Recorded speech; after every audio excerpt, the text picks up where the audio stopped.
सिंध की पावन धरती, सिंधु नदी का शांत किनारा। और एक समय ऐसा जब वहां के हिंदू भय में जी रहे थे। कहा जाता है कि उस समय सिंध पर एक क्रूर शासक राज करता था जिसका नाम था मिर्ख शाह। वह हिंदुओं को जबरन धर्म परिवर्तन के लिए मजबूर कर रहा था। मंदिरों में सन्नाटा था, लोगों के दिलों में डर था और हर घर में बस एक ही पुकार उठ रही थी, हे प्रभु हमारी रक्षा करो।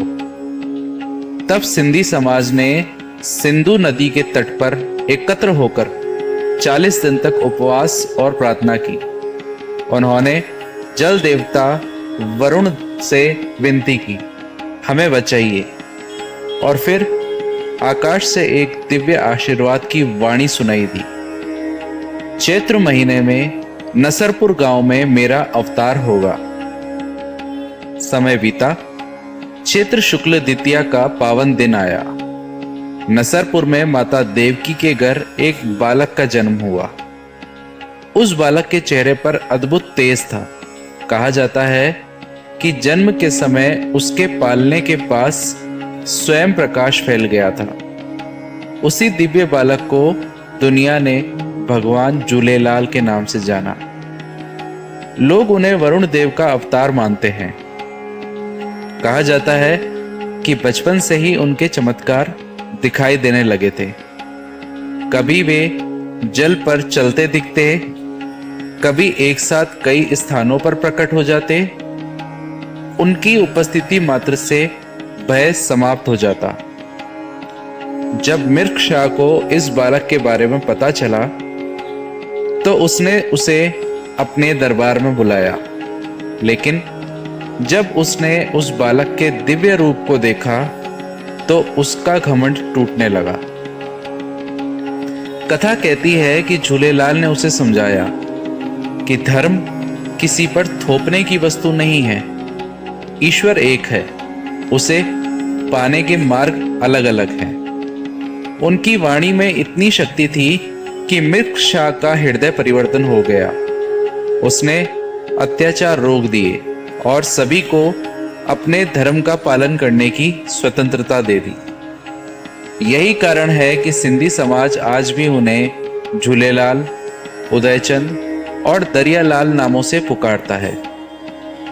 उनका संबंध जल से है, इसलिए पानी को सिंधी संस्कृति में अत्यंत पवित्र माना जाता है। हर वर्ष चैत्र महीने में चेटीचंड का पर्व बड़े उत्साह से मनाया जाता है।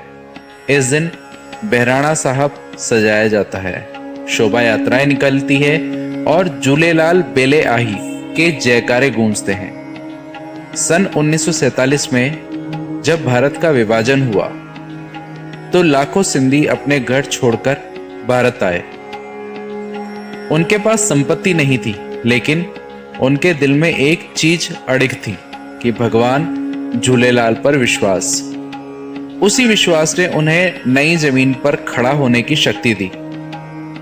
आज भारत के कई शहरों में झूलेलाल मंदिर बने हुए हैं, चाहे वो महाराष्ट्र का उल्लासनगर हो या देश विदेश के अन्य स्थान।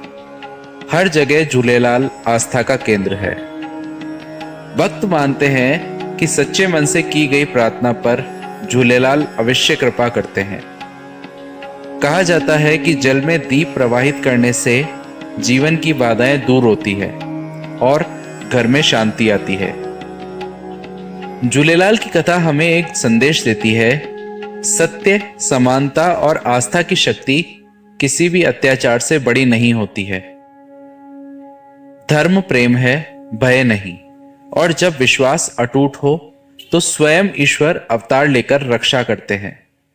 अगर आप भी सिंधी समाज से हैं या भगवान झूलेलाल में आस्था रखते हैं तो कमेंट में लिखिए झूलेलाल बेले आही। और याद रखिए, जहां जल है वहां जीवन है और जहां विश्वास है वहां भगवान झूलेलाल है। धन्यवाद।